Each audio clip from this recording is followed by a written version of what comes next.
Welcome to this journey through one of the most disturbing cases recorded in the history of the Missouri Ozarks.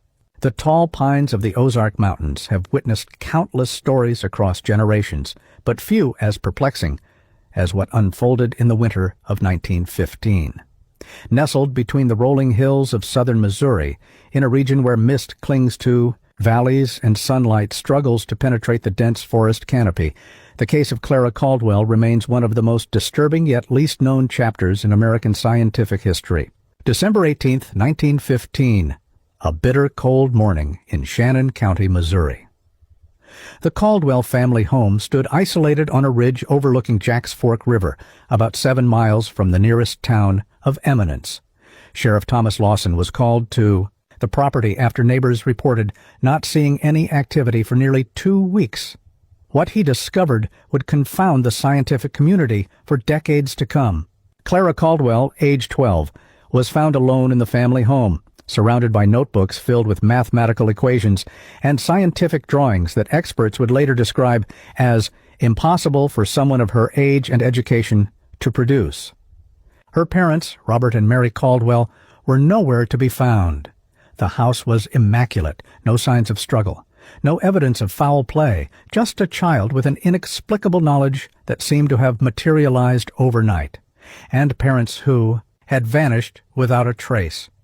What makes this case particularly unsettling is not just the disappearance, but what was discovered in those notebooks, and how the Caldwell case challenged our understanding of human cognition, memory, and the boundaries of what we consider possible. Some records suggest Clara's story represents a phenomenon that science still struggles to explain, the sudden acquisition of knowledge with no discernible source.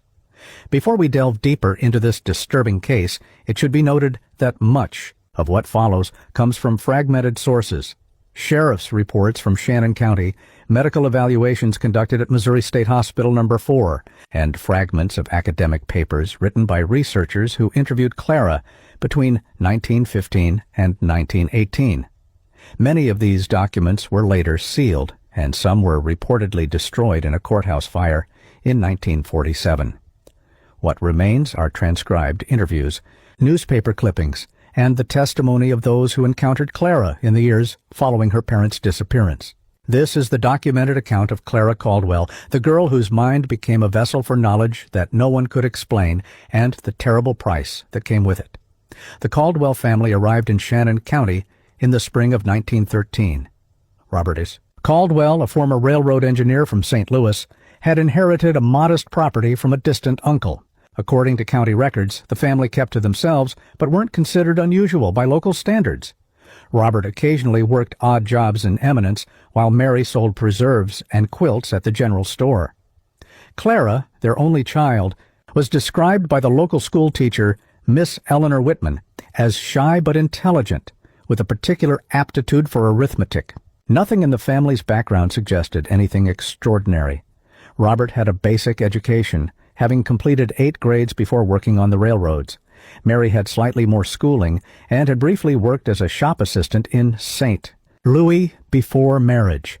Clara attended the one-room schoolhouse in Eminence when weather permitted the 7-mile journey, which became increasingly rare as winter approached in late 1915. According to interviews with neighbors conducted by Sheriff Lawson, the Caldwells were private but pleasant. Hiram Jenkins, whose farm lay about a mile from the Caldwell property, told the sheriff, "They weren't the type to join in much with town affairs, but Robert would help if someone needed an extra hand with barn raising or such. Mary made the best blackberry preserves in the county. The girl was quiet, always had her nose in a book when you'd see her." The family's modest cabin had 3 rooms, a main living area with a kitchen and 2 small bedrooms.